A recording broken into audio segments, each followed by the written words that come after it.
김경수 전 경남지사 복권 이 부분과 관련해 가지고 각종 여론이 있습니다. 사실 이 부분에 있어서는 처음에 바둑이 김경수에 대한 바둑이. 복권, 예, 바둑이지 뭐 멍멍이, 댕댕이, 개. 근데 야, 뭐 그런 얘기는 뭐 우리 품격 있는 우리 그냥 바둑이라고 할게요. 예, 멸콩 TV에서 사실 이런 것이 야권 분열로 이루어질 것이다라고 생각을 했었었는데 거꾸로 여권에서 오히려 분열의 목소리가 지금 불꽃이 튄다라고 해서 걱정이 이만저만이 아닌데요. 한마디로 바둑이 김경수 복권 어떻게 봐야 되는 겁니까? 지금 이제 민주당 지지자들이 보는 입장, 예. 그리고 국민의힘 내부의 어떤 동향, 예. 이걸 이제 종합적으로 봐야 되죠. 일단 그 국민의힘 내부와 용산의 입장 그리고 그 기존의 김경수가 이런 그 본인의 사면에 대한 입장 그런 입장 자체가 어땠는지 한번 좀 정리해 주시죠. 지금 이제 2022년 김경수가 사면됐죠. 특별 사면을 받았는데 특별 사면 중에 이제 자녀 형량을 줄여주는 게 있습니다. 그렇죠. 5개월 줄여줬습니다. 그렇죠. 예.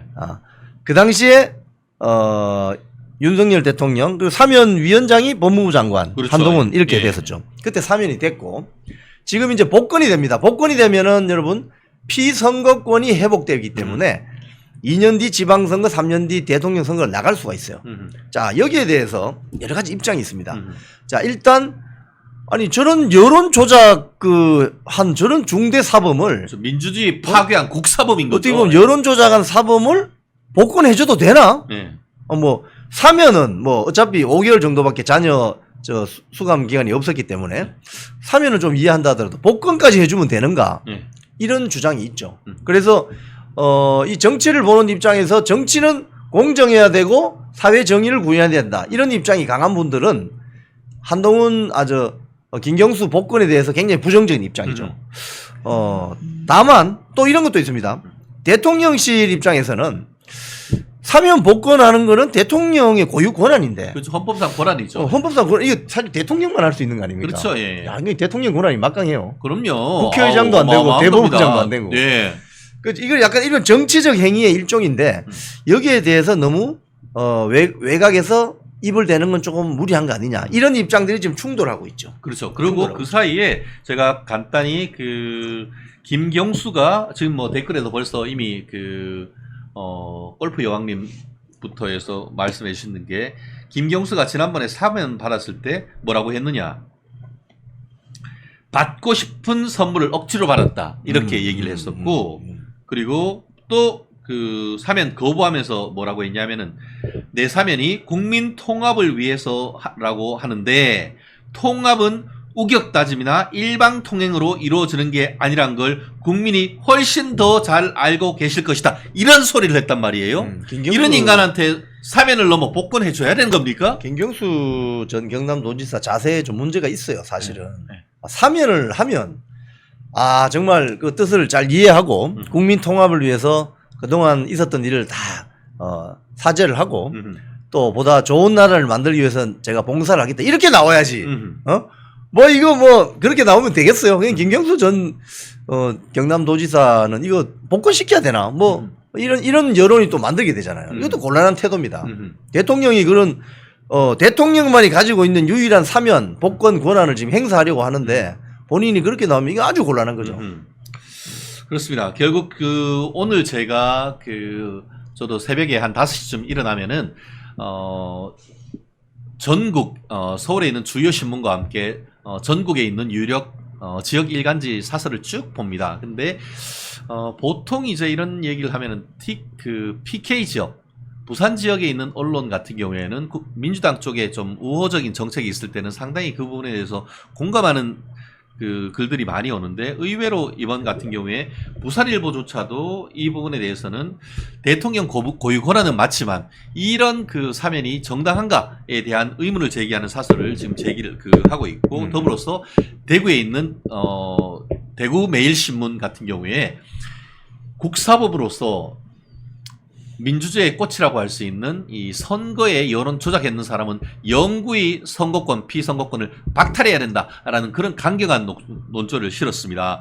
그리고 세계일보도 비슷한 입장인데, 그 세계일보와 그 중앙일보 같은 경우에는 이게 이 사설을 통해서 그 반송조차도 하지 않고 있는 이 김경수의 복권, 이거는 자제돼야 된다는 그런 목소리를 내고 있습니다. 그 반면에 조선일보와 동아일보 같은 경우에는 조금 약간 결이 다르게 이렇게 되면은 특히 동아일보 같은 경우에는 제4차 윤한 갈등이 현실화되는 것이 아니냐. 그리고 또 조선일보 같은 경우에도 이렇게 해서 윤한 갈등이 이어지면은 앞으로 이 한 목소리로 해서 나아가야 되는데 상당히 지금 곤란한 것 아니냐라는 그런 걱정스러운 논조를 지금 펴고 있단 말이에요. 그래서 각 언론 지역마다도 이게 언론 자체에 대해서 언론이 상당 부분 어떻게 보면은 그 스탠스가 상당히 복잡하고 서울신문 같은 경우에는 그래도 윤 대통령이 결정을 했고 국민 통합을 위해서 하는 것이기 때문에 당에서 어떤 그 반대하는 의견은 낼 수가 있지만 그렇지만 강하게 해서 이런 갈등으로 나아가는 것은 부적절하다라고 해서 굉장히 다양한 스펙트럼의 이 그 의견이 나오고 있습니다. 이 부분에 대해서 이영풍 대기자님의 어떤 의견은 어떠실까요? 저는 개인적으로 이렇게 생각해요. 정치의 영역이 있고 또 사법의 영역이 있고 우리 사회 정의를 바라는 시민의 영역이 있는 거예요. 이 의견들이 지금 뒤죽박죽 이렇게 표출되면서 이거 좀 헷갈리는데 이렇게 볼 수 있습니다. 정치평론서 중에 유명한 책에 이런 게 있습니다. 제목이 강한 것이 옳은 것을 이긴다. 옳은 것이 강한 것을 이기는 게 아니고 강한 것이 옳은 것을 이긴다. 이 정치평론 책 중에 이 유명한 책이 하나 있습니다. 결국 역사는 승자의 역사다 뭐 이런 비슷한 거네요. 즉 두꺼운 책 아니니까 네. 얇은 책입니다. 네. 자, 지금 윤석열 대통령은 정치 행위를 하고 있어요. 왜? 이 댓글에도 좀 올려주죠. 우리 시청자 여러분들 다 눈치챘잖아요. 김경수를 풀어주면 2년 뒤 지방선거 또는 3년 뒤 대선에 나올 가능성을 열어주는 거죠. 그렇게 되면 어떻게 되느냐. 민주당 내부에 쉽게 이야기하면 대권 후보들이 다변화되겠죠. 그죠? 그럼 민주당 내부에 자중질환이 일어날 수 있습니다. 맞지 않습니까? 그러면 국민의힘 입장에서는 저쪽에 후보들이 갈라지고 자중질환이 일어나면 전력이 좀 약화될 거 아닙니까? 이걸 노리는 대통령의 신의 한 수다 이렇게 주장하는 사람도 있어요.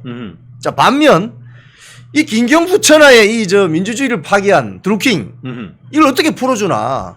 이 사회 정의 차원에서 이건 맞지 않다. 공정 차원에서도 맞지 않다. 그렇게 주장할 수도 있죠. 근데 이것들이 이제 지금 서로 간에 마찰음을 내는데 저는 이걸 윤석열 대통령과 한동훈 당대표가 잘 담아야 된다고 봅니다.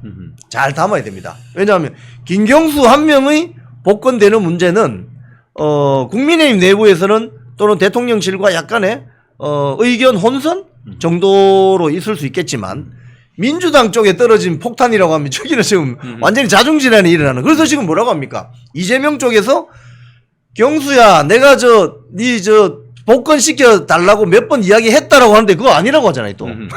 그러니까 거짓말한단 말이에요 지금. 거짓말한단 말입니다.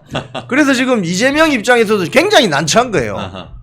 그동안 이 복권을 요청한 적이 없는데.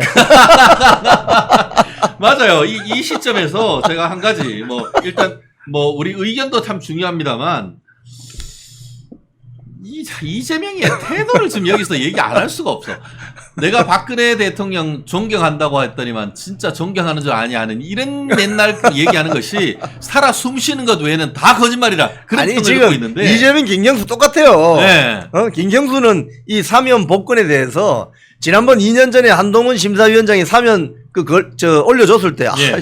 정말 앞으로 열심히 잘 살겠습니다. 이거 그런 자세를 가져야지. 네. 이 엉뚱한 소리를 하고. 지금 이게 잘 봐야 돼요. 이재명이가 김경수 복권을 윤 대통령한테 여러 경로를 통해서 건의했다라고 하는데 지금 그 대통령실이나 여당 쪽에서는 그런 적 없다라고 없다고 하잖아요. 근데 이건 뭐냐면은 사실 이재명의 간교한 술책인 거예요. 그렇지. 그거를 나는 김경수 복권 반대한 거 없어. 김경수 복권 내가 건의했어 라고 하면서 친문 친노 세력에 대한 그렇지. 러브콜과 함께 그렇지. 그것을 통해 가지고 거꾸로 여권 대통령실과 지금 그 한동훈 이 국민의힘을 갈라치기 하는 그 전략이란 말이에요. 맞습니다. 그렇기 때문에 저는 이재명이가 진짜 이 사실을 말했는지 여부에 대한 팩트를 확인하는 거 굉장히 중요하다고 생각합니다. 중요합니다. 그렇게 해서 그런 식으로 이관계가 거짓말이라는 걸 밝히는 거 굉장히 중요한 거 아닙니까? 중요합니다. 그래서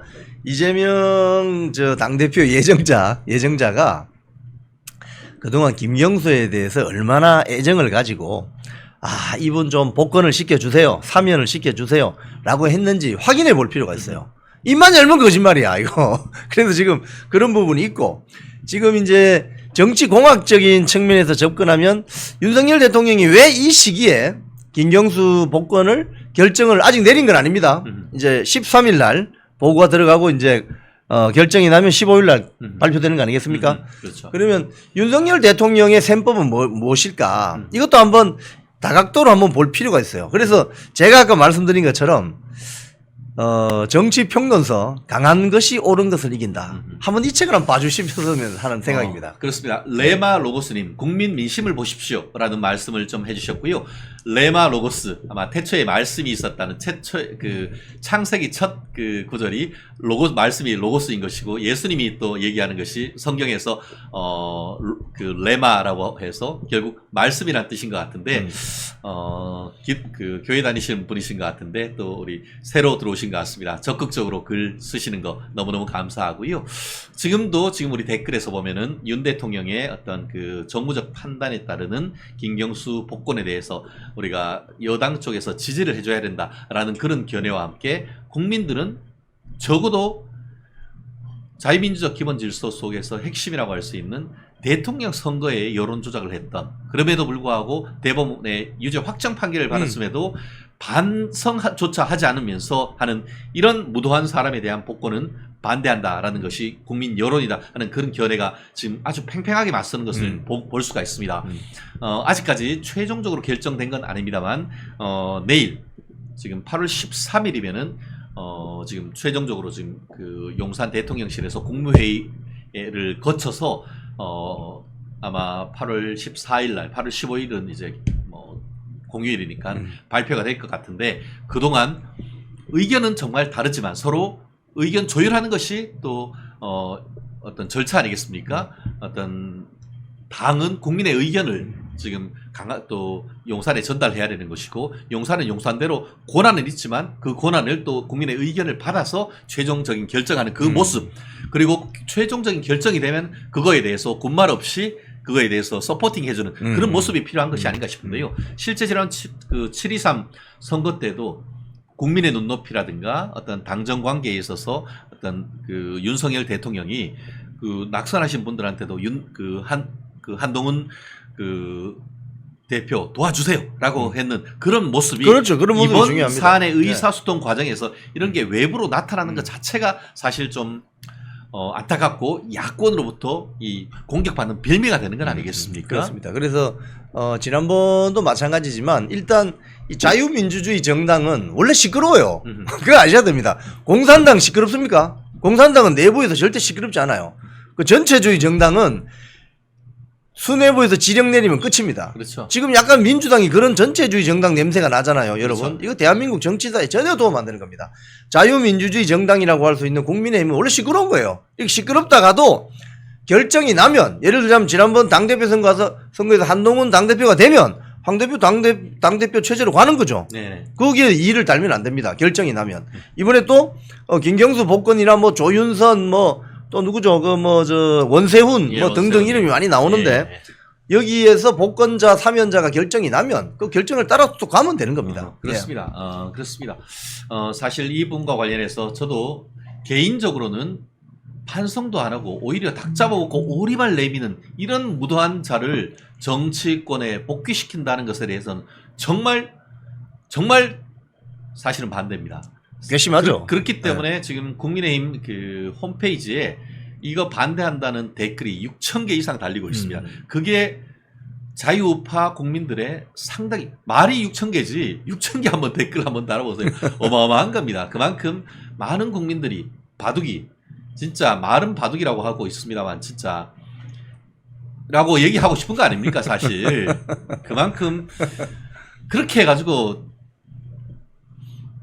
박근혜 대통령으로부터 대통령 정권을 빼앗아갔는데 일조했는 인간 아닙니까? 그렇게 생각하면 정말 요즘 피꺽속시라고 하지 않습니까? 피가 거꾸로 솟는다는 그 당시 것인데. 사실은 이 드루킹 사건이 예.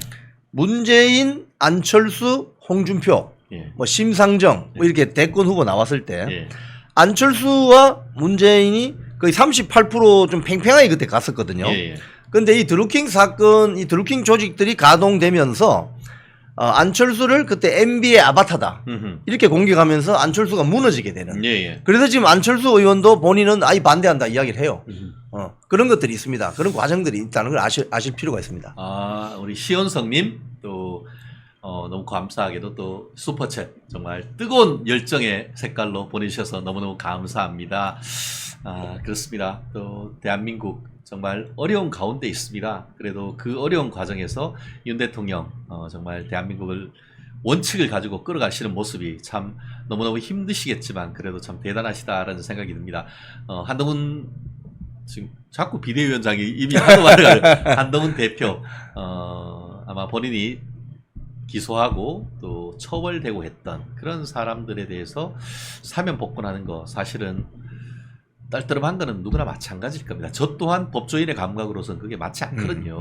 근데 또 윤 대통령의 또 결단 이런 것은 우리가 헌법관에 의할 때 결단을 하는 그런 부분이기 때문에 결단을 일단 하고 최종적인 결정이 있으면은 어쨌든 의견은 모으되 최종적인 결정이 있으면은 또 물론 우리 국민의힘 지지하는 자유우파의 어떤 여론 그리고 한동훈 그 대표의 여론을 받아서 뭐 김경수 이번엔 뺄 수도 있어요. 그러니까 아직까지는 열려 있다. 그리고 또 마치 국민의힘에서 확실하게 뭘 어떤 그 의견을 밝힌 것 같은데 내부적으로 그런 의견이 있는 것이지 공식적인 이 부분에 대해서 찬반 의견은 지금 국민의힘에서는 없다는 것도 일단 네, 맞습니다. 아시는 것. 그 한동훈 당대표가 이번에 본인의 뜻을 본인이 직접 발언한 건 없습니다. 주변에 있는 뭐 관계자를 통해서 이런 좀 반대 의견이 있다고 흘린 거거든요. 네. 그렇기 때문에 이 부분은 이제 마지막에 내일 잘 담으면 될 것 같아요. 네, 그렇습니다. 사실 제가 이렇게 얘기하는 것은 우리가 야권에 떡을 줄 때는 사실은 그 하기 쉽지 않거든요. 그러면 지금 우리 공님처럼 이게 바둑이는 매기 효과는 있지 큰 정치는 아닐 것이라고 봅니다. 하고 피터 장님 제가 그 말씀이거든요. 박근혜 대통령의 복권도 바랍니다. 사실은 김경수는 친도 적자예요. 사실 여기 그 드루킹으로 해서 깜빵 안 갔다고 하면 지금 민주당의 당 대표가 돼 있고 대권 후보가 됐을 만큼 민주당에서는 비중이 굉장히 큰 사람입니다. 근데 그렇게 큰 사람을 살려주면서 국민의힘에는 조윤선 그냥 물론 안타깝죠. 그렇지만 우리 자유우파 진영에서 그렇게 큰 대권 후보는 아니란 말이에요. 그러면 적어도 그렇게 하려고 하면 박근혜 전 대통령에 대한 복권이라도 해주면서 이 부분에 대해서 공론화 시킨다고 하면은 그러면은 대가적 관계가 어느 정도는 성립되는데 그렇지 않고 너무 한쪽에만 떡 주고 우리한테는 그냥 콩고물만 주는 것 같으니까 그러니까 지금 자유우파 진영에 있는 사람들이 열받는 것 아니겠습니까? 그럼에도 불구하고 지금 윤석열 대통령이 어떤 나름대로의 어떤 고심에 찬 결단이 있다고 하면 그거는 존중을 합니다. 하지만 이를 반대하는 정말 적지 않다는 것을 넘어서 많은 비판이 있다는 것. 윤석열 대통령께서는 꼭 한번 좀 들어주셨으면 하는 그런 생각입니다. 좋습니다. 그래요. 박근혜 대통령 복권은 언제 될지. 야, 그래요. 사실 너무 안타깝잖아요. 박근혜 대통령 명예 회복을 위해서 복권을 바랍니다. 예, 그렇습니다. 네네. 마지막으로 짧게 하나. 그 검찰총장, 신임 검찰총장 후보, 심우정 후보. 알고 봤더니만 윤석열 대통령하고 서초동 같은 아파트에 살고 있었다라고 하는데, 신임 검찰총장 후보, 그리고 윤석열, 한동훈 대표의 역학관계 어떻게 될 것 같습니까? 저는 기본적으로 이 심우정 검찰총장 예정자가 우리 윤석열 대통령의 어르신들이 그 뿌리가 충남이잖아요. 그 아마 충남 연기 쪽 그쪽일 겁니다. 그래서 이분도 심우정 씨도 아버지가 심대평 씨잖아요. 심대평. 네. 충남이 배출한 아주 대표적인 정치. 대표적인 정치. 네. 그래서 아마 장남이 장남. 예. 아마 충청 출신이라는 거 예. 좀 신뢰를 많이 가지게 됐지 않았나. 네.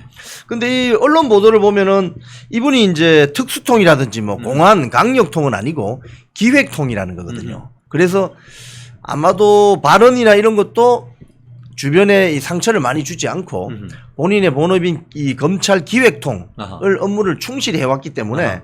아마도 윤석열 대통령이 그래서 이분을 좀 지명한 게 아닌가 그런 어떤 좀 생각이 좀 들어요. 제가 봤을 때는 상당히 커리어도 좋고 일을 아주 깔끔하게 처리할 것 같은 그런 느낌이 듭니다. 그렇습니다. 사실 민주당에서 검수완박을 넘어서 검찰청은 아예 없애버리고 기소청만으로 지금 만든다는 그 작업을 하고 있습니다. 그런 작업 속에서 검찰총장으로서 2년 동안 해야 될 일이 막중합니다. 막중하죠. 근데 참고로 심우정 저랑 동갑입니다. 아, 저는 그동안 뭐 했나 싶어요. 아니 중요한 일 하고 계신데요. 네. 그렇습니다. 참 우리 신임 검찰총장 후보 기획통이죠. 검찰에서 대검에서도 그렇고 법무부에서도 참 큰 역할을 했었습니다.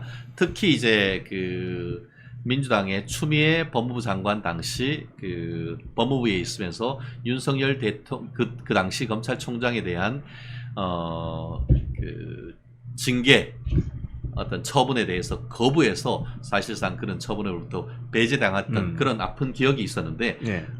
세월이 지나고 또 검찰총장 후보까지 지금 또 돌아오는 컴백하는 권토 중뇌의 이런 그 모습을 지금 보고 있는 것 같은데요.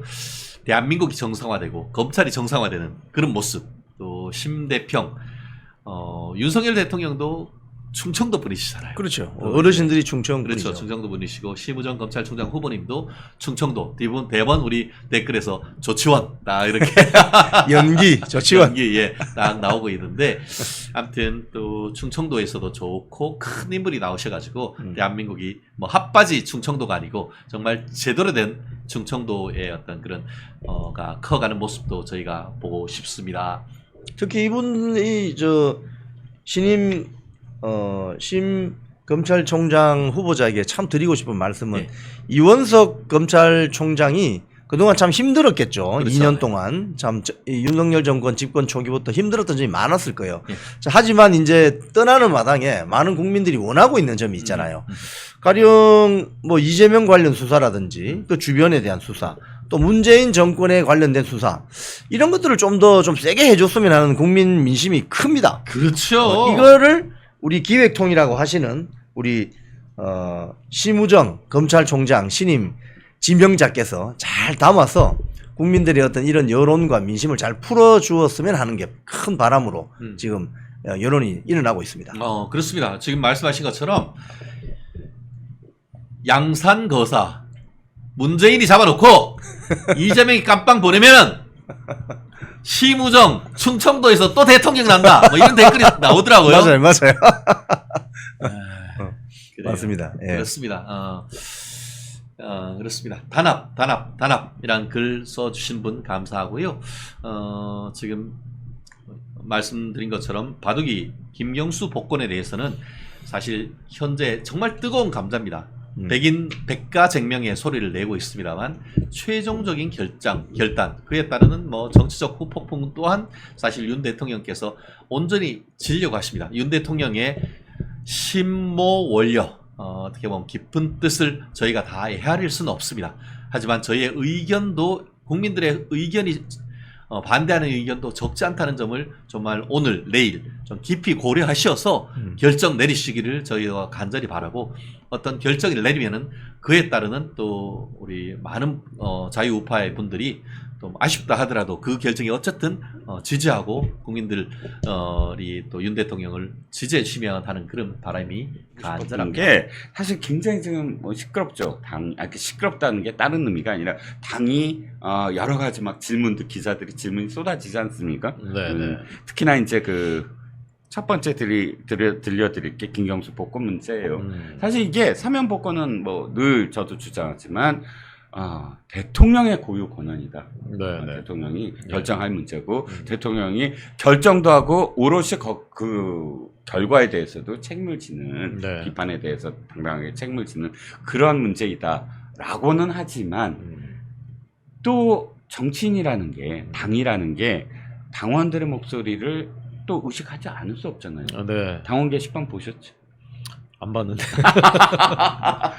당원 게시판 전 들어가 봤어요. 아, 예. 제가 이틀 전에 정말 6,000개더라고요. 그리고 그 이후에도 뭐 어마어마하게 지금 많이 달리고 있는데 그러니까 반대하는 사람이 많다는 말씀이신 거죠? 반대죠. 네. 반대죠. 그러니까 이게 뭐 특정 어떤 뭐 인을 지지하고 안 지지하고가 아니라 어쨌든 당원들의 상당수가 반성을 안 하는 사람한테 왜 혜택을 줘야 되냐. 이게 네, 특혜잖아요. 저한테도 문자로는 네. 지역의 그 당원들과 지지자들이 음. 반대다라는 그런 문자가 많이 저한테도 옵니다. 그래서 예전에는 어쨌든 뭐 말이 없는 뒷말이 없는 사면 복권은 없어요. 네, 정치인을 선택하거나 경제인을 선택할 때 일반 생활 그 민생 그 이 특사는 말이 없지만 그러나 정치인이나 경제인은 늘 말이 많아요. 예. 근데 이번처럼 이렇게 막 당원 게시판을 뒤덮고 이거는 좀 굉장히 예외였던 것 같아요. 자, 제가 얘기를 너무 많이 했습니다.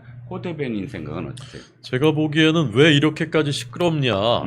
이것은 과거에 이제 사면 복권을 받는 정치인들은 대부분 네. 이제 흘러가는 물들이에요. 음. 이제 끝난 분들 음. 이제 더 이상 뭐 아유 저분 이제 뭐 이제 그냥 이렇게 해서 이제 그냥 마무리하지 뭐 이런 느낌이었는데 이렇게 다음에 대선 주자가 혹시 될 수도 있다라고 하는 정도의 거물이 이렇게 사면 복권 받는 것은 제 기억엔 처음입니다. 네. 제가 이제 정치부 기자로서 이제 봤었던 것 중에는 없었던 것 같아요. 음. 그리고 더더군다나 지금은 이재명이라는 일극 아버지가 계시지만 네. 이분이 워낙 지금 그 불안하잖아요.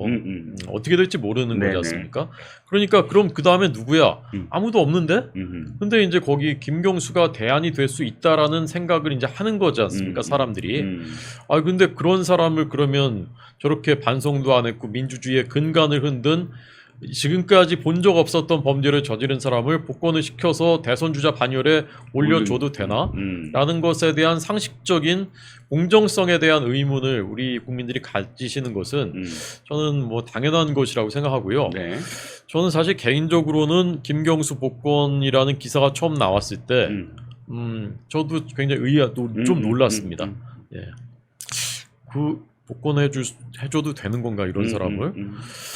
근데 이제 대통령께서 통합과 또 이제 비슷한 범죄, 국정원 댓글 사건이라든가 이런 것들과의 형평성, 그다음에 원래는 사실은 2022년 12월 사면 때 복권까지 해줄 계획이었는데 총선에서 또 역할을 할 수 있는 그런 거에 대한 그 우려, 사회 갈등을 부추길 수 있는 그런 것을 고려해서 복권은 늦춘 것뿐이고 예정돼 있었던 것이다 라는 설명을 듣고 나니까 어느 정도 이제 납득되는 부분도 있습니다. 대통령은 결국 이제 그 모든 것을 판단해서 대통령의 권한과 정무적인 판단으로 하시는 거니까요. 예, 그래서 그럴 수 있겠다라고 생각은 하는데 개인적으로 저는 그 옳지는 않다고 생각하고요. 한동훈 대표가 그걸 반대한다라는 그 기사를 조선일보에서 토요일날 일면 톱으로 봤을 때도 사실은 좀 놀랐습니다. 그렇죠. 여당 대표가 이걸 대통령의 권한인데 네. 반대한다는 의사를 표시했다라는 것도 네네. 처음 보는 일이고 네. 그래서 사실 전 놀랐는데 그 다음에 이제 상황을 또 들어보니까 법무장관이 때도 사면을 반대했었고 네네. 그리고 그 전에 결정되기 전까지도 대통령실에 반대 의사, 반대 여론을 계속 물밑에서 전달을 했었고 그런 얘기를 듣고 나니까 그렇다면 뭐 그것도 그럴 수 있겠다. 그것이 이제 여당 대표도 의사 표현을 할 수 있는 것이고 또 역사의 기록도 남겨놓을 수 있는 것이고 뭐 당정이 항상 한 목소리로 일사불란하게 나갈 필요는 저는 없는 것이라 생각하거든요. 대통령께서는 그런 판단에서 대국적인 판단하셨지만 역사에 그때 여당 대표는 이러이러한 차원에서 법치와 공정 차원에서 반대했다라는 그런 기록을 남기는 것도 저는 나쁘지 않다고 생각합니다. 자, 그런데 보면 말씀하셨던 거에 대한 생각이 드는 게 이거야. 지금 가슴을 졸이는 분들이 있을 것 같아요. 현기환, 조윤선, 원세훈 이분들은 가슴을 졸일 것 같아요. 그러니까 이 말씀 내가 우스갯소리처럼 얘기했지만 결국은 이거 아닐까요? 그분들의 당위성이 설득이 되면 아유 그래 김경수 해줘도 어쩔 수 없다. 왜냐면 이 사람들 고생도 많이 하고 네, 뭐 네. 억울하잖아. 근데 이 사람들 벌써 4명이나 그 복권 시켜주는데 균형도 맞춰줘야지. 그러면 김경수 사면 미리 해줬겠다. 복권 시켜주자. 이렇게 될 줄 알았던 것 같아요. 난 대통령실이. 네네네. 응? 근데 지금 이쪽은 전혀 언급을 하지 않잖아요. 언급을. 네네. 근데 이 사람들도 사실 굉장히 중요한 사람들 아니었나요? 대통령이 보기에. 네. 또 타이밍이 또 그래. 오늘쯤이 MB 만나는 날이죠. 예. 이명박 대통령 처음으로 또 초대해서 한다며요. 네. 그러면 이명박 대통령이랑 만나서 내일이면 원정 국정원장 풀려납니다. 예. 덕담할 수가 있잖아요. 네. 근데 이런 플랜이 있었지 않았는가? 네네. 그렇다면 내가 아쉬워하는 건 좀 더 국민들을 설득할 수 있는 빌드업이 좀 필요했다. 근데 지금 저는 대통령실이 좀 아쉬운 건 뭐냐면 뚝 던져놓고 의도자 반응이 자신들이 생각하는 반응이 안 나오니까 당황하는 그런 느낌이에요. 늘. 그러니까 제가 보기에도 대통령실의 판단은 그 부분이 제일 컸었던 것 같아요. 그 이제 현재 여권 인사들을 사면복권을 해야 되는데 그리고 또 자신이 수사한 사람들이잖아요. 대입부 네네. 결자해지 예. 차원도 있지. 예. 자신이 조윤선이나 혹은 뭐 또 김관진 이번엔 미리 이미 사면 복권했지만 네. 뭐 댓글 사건이라든지 이런 거 다 수사했던 사람이고 네. 또 댓글 사건으로 유명해졌잖아요. 사람한테 충성하지 않는다가 네, 사실 맞습니다. 댓글 사건이었잖아요. 아 그러네요. 예, 그러고 보니까. 음. 그래서 이제 그렇게 판단했었던 것 같은데 김경수 전 지사도 그러니까 균형 차원에서 뭐 통합 이런 차원에서 이제 그렇게 판단을 이제 하신 것 같은데 대통령께서는. 근데 이제 앞서도 말씀드렸듯이 그분들은 조윤선, 현기환 뭐 이분들은 원세훈 그분들은 이제 퇴장하시는 분들이고. 그렇지 정치를 할 사람이 있다라고 예. 안 느껴지는 예, 거지. 이 사람은 다시 라이징할 수 있는 충분한 이제 잠재력과 이제 여건들을 갖추고 있는 그런 사람인데 그 사람을 복권을 해주는 게 맞나에 대해서 생각보다 더 저는 이게 그 이제 당원들도 그렇고 우리 MZ 세대들도 그렇고요. 이 부분에 대해서는 좀 그 의구심을 많이 갖고 있을 거라고 생각합니다. 그런데 우리 조금 그 분석을 좀 해보자고요. 정치평론 하시는 네. 우리 대변인답게 예. 실제로 김경수가 만약에 진짜 복권을 내일 한다고 치면 네. 그야말로 지금 우리가 이야기하듯이 와 PK의 맹주가 돼갖고 이재명이 과 대항을 하거나 아니면 이재명의 사법 리스크에 완전히 대체제로서 민주당 휘어잡을 거다. 라고 생각하세요? 그러니까 이재명 그 전 대표가 건재하다면 저는 큰 변수가 안 될 거라고 생각해요. 다만 이제 이재명 대표의 사법 리스크가 매우 심각해져서 당원들도 막 동요하고 그랬을 때 김경수가 그것의 대체제가 될 수 있느냐? 저는 그 가능성이 높지는 않다고 생각합니다. 네. 네, 왜냐하면 워낙 그 심각한 이분은 사법 리스크가 아니라 사법 뭐라고 해야 되나 전과가 있는 사람이잖아요. 대법원이 이 사람은 이제 중한 죄를 지었다라고 판단을 한 사람이잖아요. 그것도 그 범죄라는 것이 뭐 과거처럼 예컨대 안희정이라든가 대선 자금 누군가 해야 되는 굳은 일인데 안희정이 그거를 총대 메고 했었다. 그런 류가 아니란 말이에요. 이거는 지금까지 있지 않았던 매크로를 돌려서 무려 댓글 8,800만 개를 조작해서 대선 결과에 영향을 미치려고 했었던 일을 주도적으로 한 사람이잖아요. 드루킹 가서 시연하는 거 다 지켜보고 그래놓고 다 거짓말하고 그리고 결과가 나왔는데도 지금까지도 아니라고 하고. 근데 이런 사람을 과연 국민들이 대통령 후보로 인정을 할 수 있을까? 저는 그 가능성은 좀 상당히 낮다고 생각합니다. 저는 그래서 오히려 그렇게 될 경우에 최대 수혜자는 김동연 지사일 거라고 생각해요. 아, 경기도? 네네. 왜냐하면 이재명 대표를 지지하던 개딸들의 입장에서는 이재명이 만약에 낙마한다. 그러면 거기서 부상하는 사람을 심정적으로 받아들이기 어려울 겁니다. 제가 뭔데?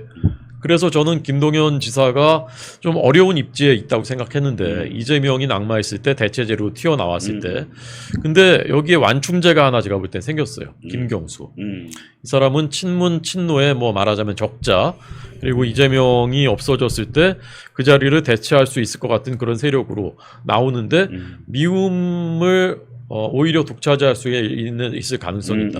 김경수가. 그랬을 때 김동연 지사는 그런 완충제를 가지고서 오히려 자연스럽게 개딸들이 김경수는 미워서 안 돼.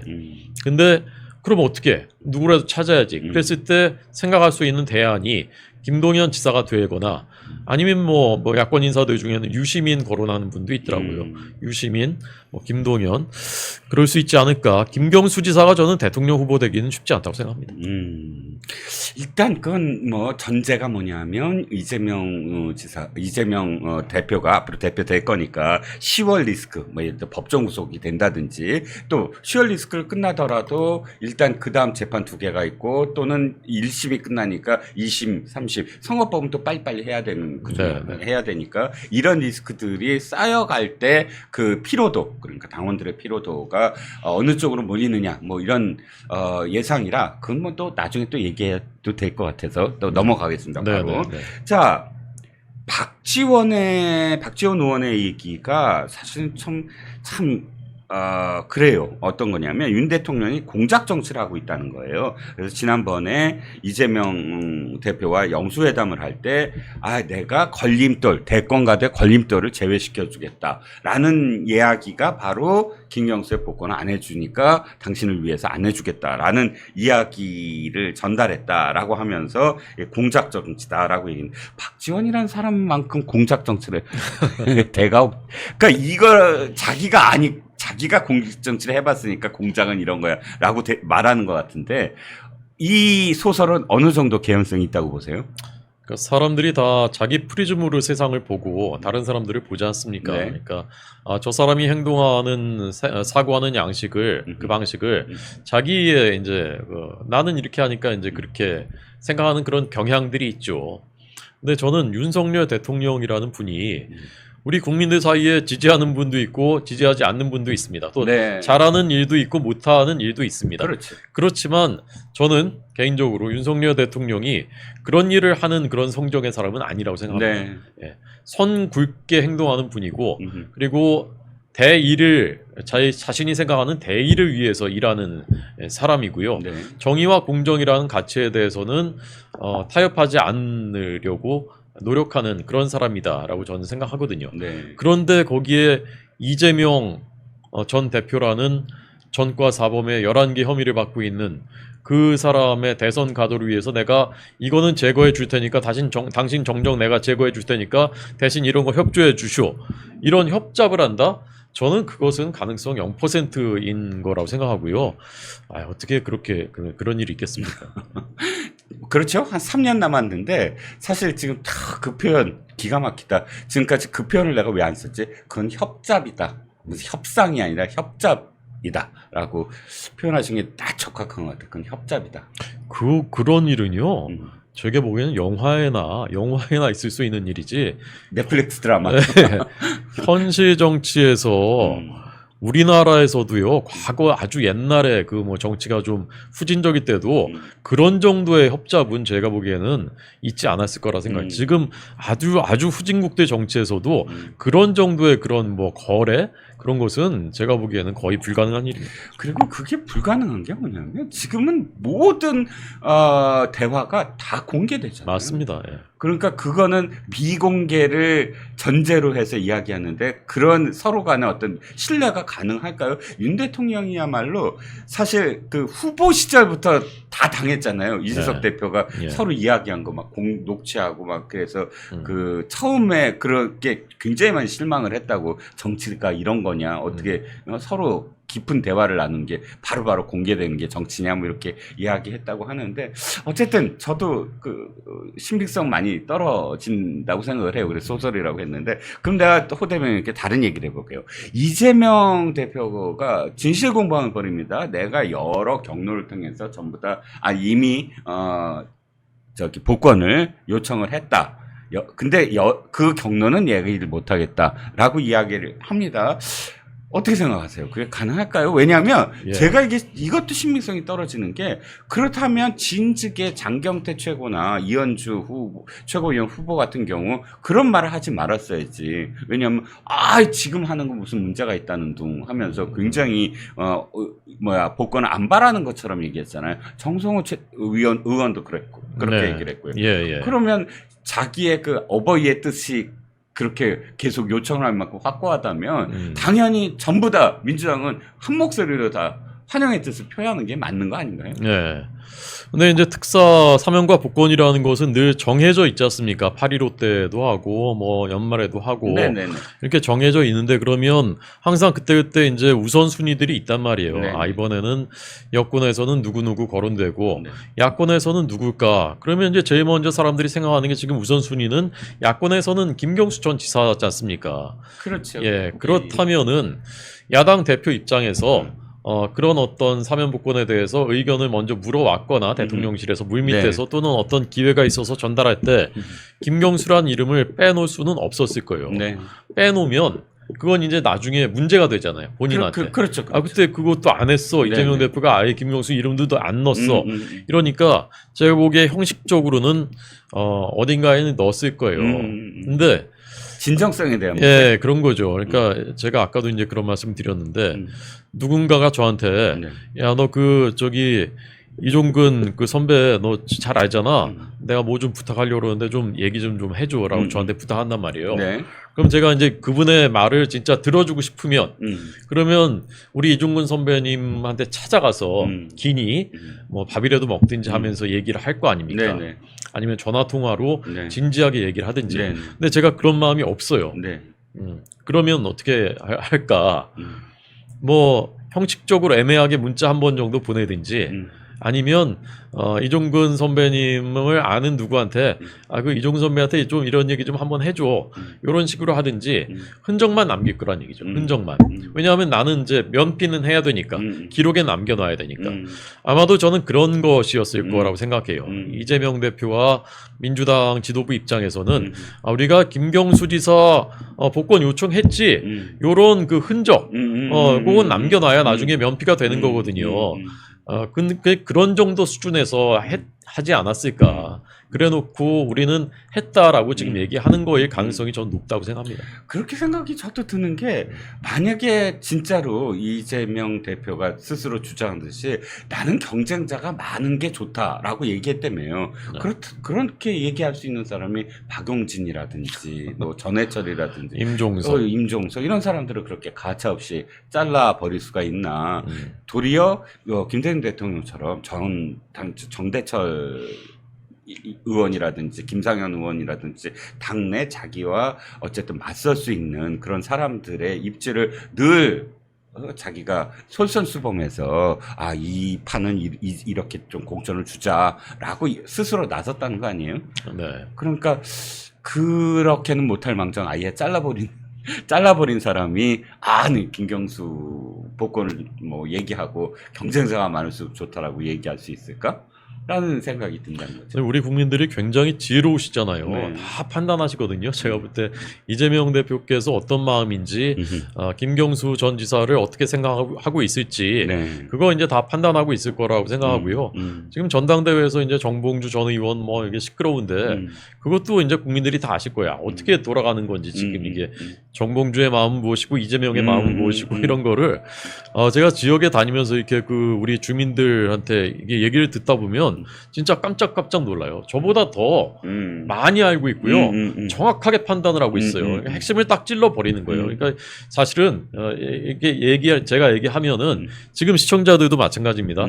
저한테 뭔가를 해안을 드리려고 하는 게 아니라 저 친구는 뭐라고 얘기하나 그런 마음으로 듣고 계신 거예요. 맞아요. 네. 저기 댓글 보면 네.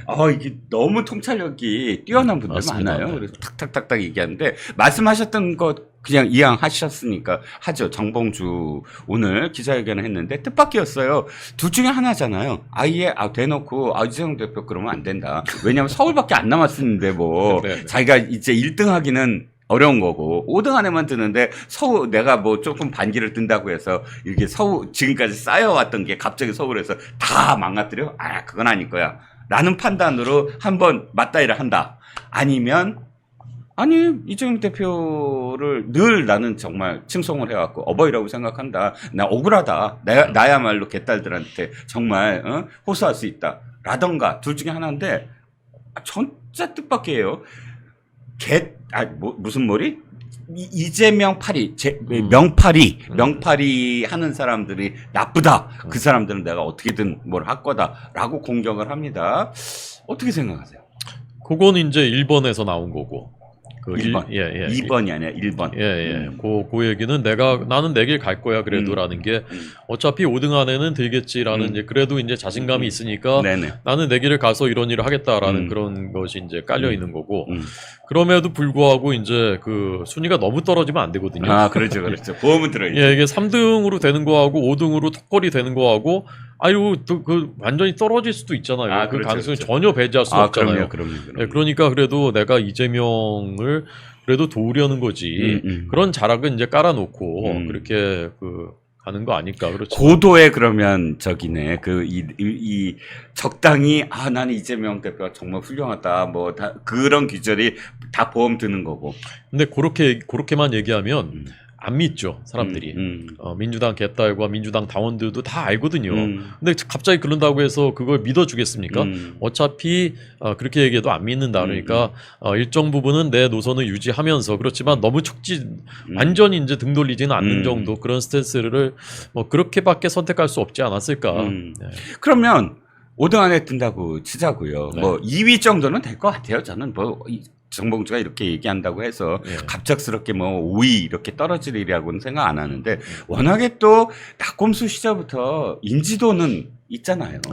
기본적으로 민주당의 개딸들만 있는 게 아니니까 뭐 민주당의 기존 당원들 속에서 정봉주야말로 제대로 싸울 거야. 뭐 이런 식의 어떤 생각들. 정청래 응원하고 저 최민희 응원하는 거랑 비슷하게 팬덤이 있다고 치면, 팬덤이 어느 정도 있다고 치면, 그러면 어떻게 될까요? 최고위원 들어갔어. 그러면 명팔이들 다 죽여버릴 거야. 근데 누굴 얘기하고 누구를 공격하겠다는 거예요? 근데 정봉주 전 의원이 정치적인 미래가 어떤 게 있을까요? 저는 이분이 무슨 대선에 나올 정도는 아니잖아요. 그럴 가능성은 없지 않습니까? 없겠죠? 없습니다. 그리고 4년 뒤에 금배지 한번 달아보겠다고 내가 최고위원회 회의 들어가서 정청래나 다른 그 최고위원들처럼 이명박이라는 이재명 전 대표의 그런 역할을 할 것인가? 그냥 뒷받침만 해주는 역할을 할 것인가? 그렇게 하지는 않을 성정의 사람이에요. 제가 그런 캐릭터의 사람이에요. 그러니까 좌충우돌 저는 할 거라고 생각합니다. 그 안에서 뭔가 그 노이즈를 일으키겠죠. 그러면서 그걸로 주목받고 또 나름대로의 지분을 이제 확보하려는 그런 역할을 할 것이고 그러다가 만약이라도 어떤 균열이 생긴다. 이재명 체제 균열이 생긴다. 그러면 이제 거기서 이제 엄청나게 발언권이 커질 가능성이 있는 거고요. 그런 길을 가지 않을까 생각하는데 다만 저는요. 이게 지금 우리나라 그 젊은이들이 MZ 세대들이 파리올림픽 가서 하는 저 모습을 보십시오. 세계 인류예요. 세계 인류.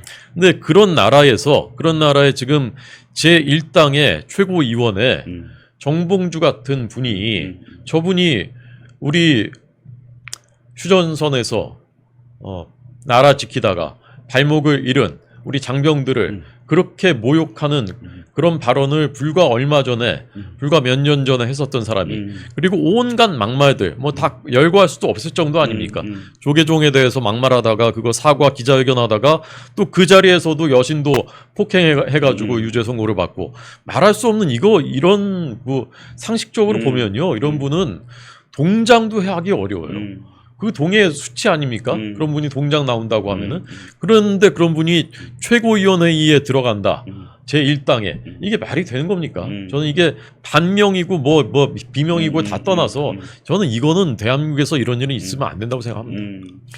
따지고 봤더니 그 발목질의 얘기가 올림픽 때문에 나온 얘기예요. 생각해봤더니 왜 문재인 대통령의 치적이라고 자기가 얘기하는 게 평창올림픽이잖아요. 그 평창올림픽을 그때 당시에 이 두부 방송에서 자랑하면서 그 DMZ 관광을 시키자. 그러니까 평창올림픽에 오는 사람들 전부 다 DMZ 관광을 시키자. 이런 식으로 막 그 이야기를 띄워가면서 나온 이야기가 DMZ 관광하다가 외국 그 관광객이 만약에 지뢰를 밟으면 목발을 선물하자. 이렇게까지 된 거예요. 아, 그랬군요. 예. 그러니까 올림픽에 대한 발언이 얼마나 극악한 상상력을 이 사람이 동원을 했는가 알 수가 있고, 사실 그 지뢰라는 건 유엔에서 가장 추악한 전쟁이다,殺伤 무기다라고 해서 지뢰와 관련된 그런 그 뭐랄까 그런 제3세계에 뿌려진 지뢰들 제거하는 캠페인이나 또는 지뢰를 제거하는 캠페인 또는 지뢰를 사용하지 말자는 캠페인을 유엔이 대대적으로 벌인 게 사실 아이들이 당하거든요. 아이들이 그 지뢰 때문에 그 마을과 뛰노는 아이들 뭐 이런서 우리가 언급을 회피해야 되는 무기 중에 하나가 사실 지뢰인데 그렇게 표현한 정도의 의식 수준 또 인권에 대한 생각 뭐 이런 것들이 얼마나 저열했는지를 알 수 있는 상황이었죠.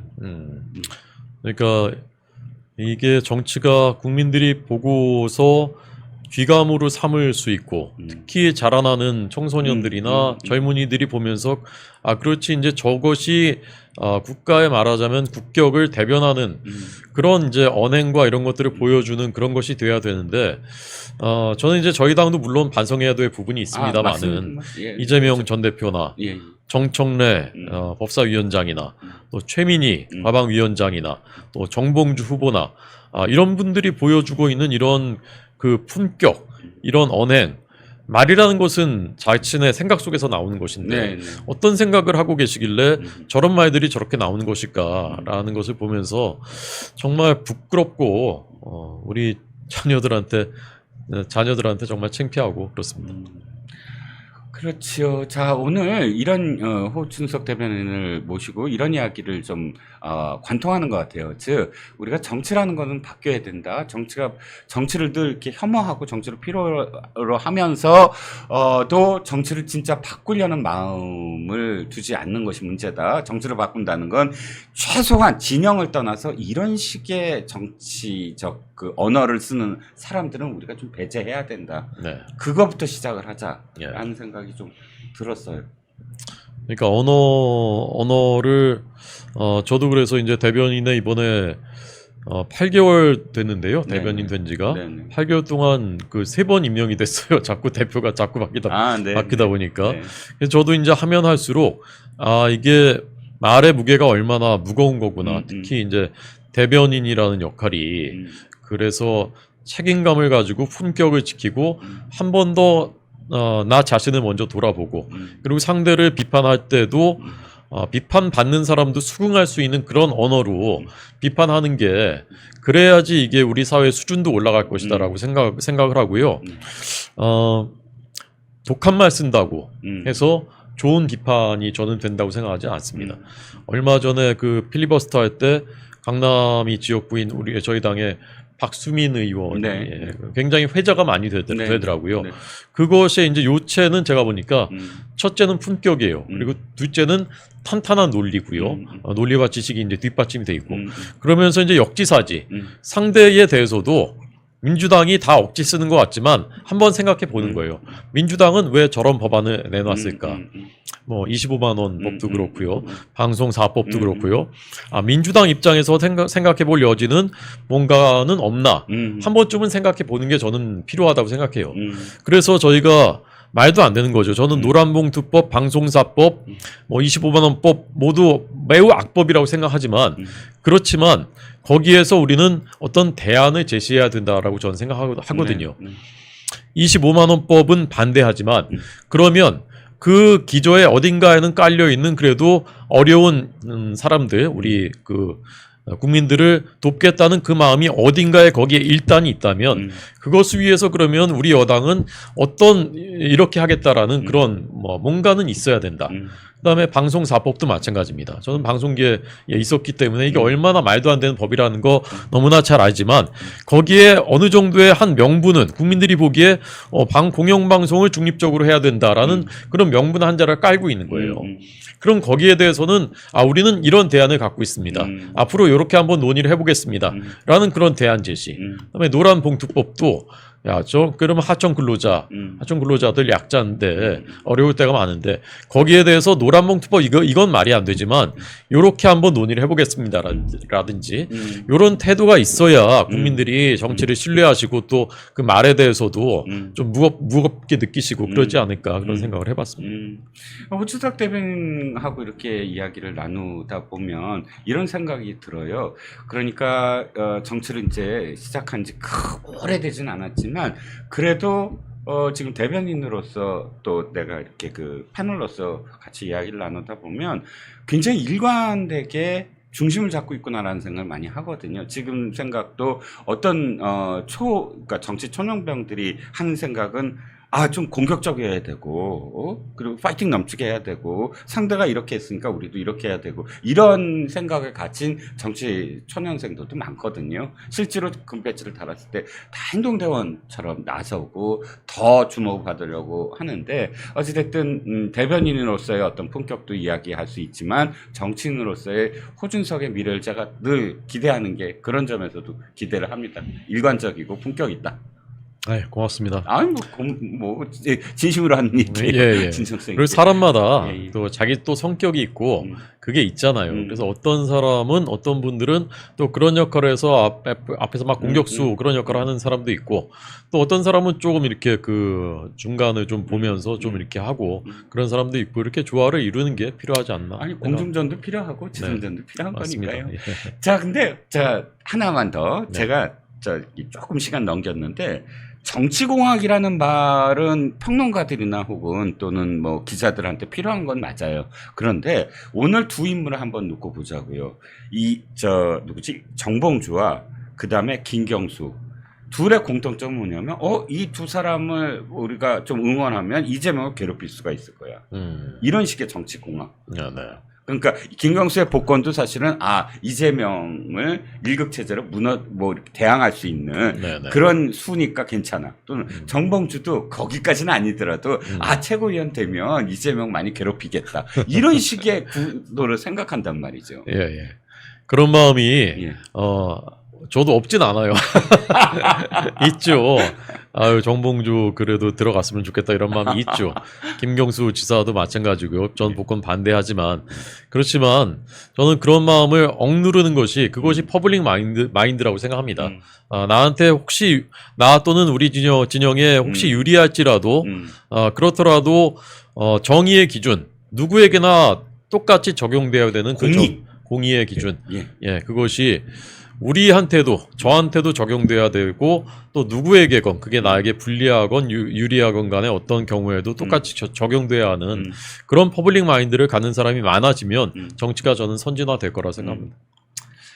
그렇습니다. 오늘 지금 한 5분 정도 넘기긴 했는데 사실 그래요. 정치평론을 한답시고 이렇게 공학적인 정말 구도를 생각하고 이 구도가 유리하냐 안 유리하냐를 놓고 선거를 때마다 저도 그런 시각으로 이야기할 때가 많습니다. 하지만 옳지 않은 건 옳지 않은 거다. 저도 김경수 복권에 대해서 반대거든요. 그것이 만약에 우리가 복권을 시켜준다고 대통령 복권을 시켜준다고 한다면 똑같이 적용돼야 될 사람들이 참 많아요. 이 당에는. 그렇지 않습니까? 천하의 정말 최악의 어떤 범죄를 저지른 사람들이 그 김경수도 복권해줬는데 이렇게 되거든요. 네. 그러니까 정경심 얘기까지 나오잖아요. 조국도 곧 그럼 풀어줘야 되겠네. 이재명도 곧 풀어줘야 사면해야 되겠네. 다 이렇게 줄줄이 다 된다고요. 그래서 저는 기준이라는 것도 중요하고 공감, 사회적 어떤 공감이 중요하다라는 생각이 들고 정봉주는 더 얘기 안 해도 오늘 시간 내주셔서 감사합니다. 네, 즐거웠습니다. 네네. 다음번엔 조금 일찍 제가 부탁을 드릴게요. 날짜도 그렇고요. 자, 호준석 대변인과 아쉽게도 35분 만에 또 이렇게 저 막을 내려야 될 것 같습니다. 호지석 대변인 수고하셨다, 뭐 고맙다 말씀 많이 해주시고 계시고요. 애니님과 성돈박님이 아까 이렇게 뭐 후원을 해주셨어요. 정말 감사합니다. 뒤늦게라도 인사드립니다. 그리고 내일 모레 글피 이제 진짜 며칠 안 남았습니다. 8월 15일 유경수 여사 서거 50주년이 되는 날입니다. 멀콩 TV가 지금 콘서트를 지금 기획을 해서 공감아트홀 신당역에 있습니다. 공감아트홀에서 오후 4시부터 6시까지 합니다. 오시면 2시간 동안 토크 콘서트도 하고 또 유경수 여사를 추억하는 그런 그 콘서트가 열리니까 마음만 가지고 오시면 됩니다. 무료로 문이 열려져 있습니다. 그리고 환신골드 말씀까지 드릴게요. 저 멸콩 TV로 후원해 주시는 환신바이오가 이번에 계속됩니다. 2+1이고요. 이 이벤트에 참여하시면 건국 대통령 이승만 유영종 작가님 아시죠? 연계 소문을 쓰신 유영종 작가님이 쓰신 건국 대통령 이승만 책을 2권을 보내드릴 테니까 이번 이벤트 참여해 주시면 좋겠습니다.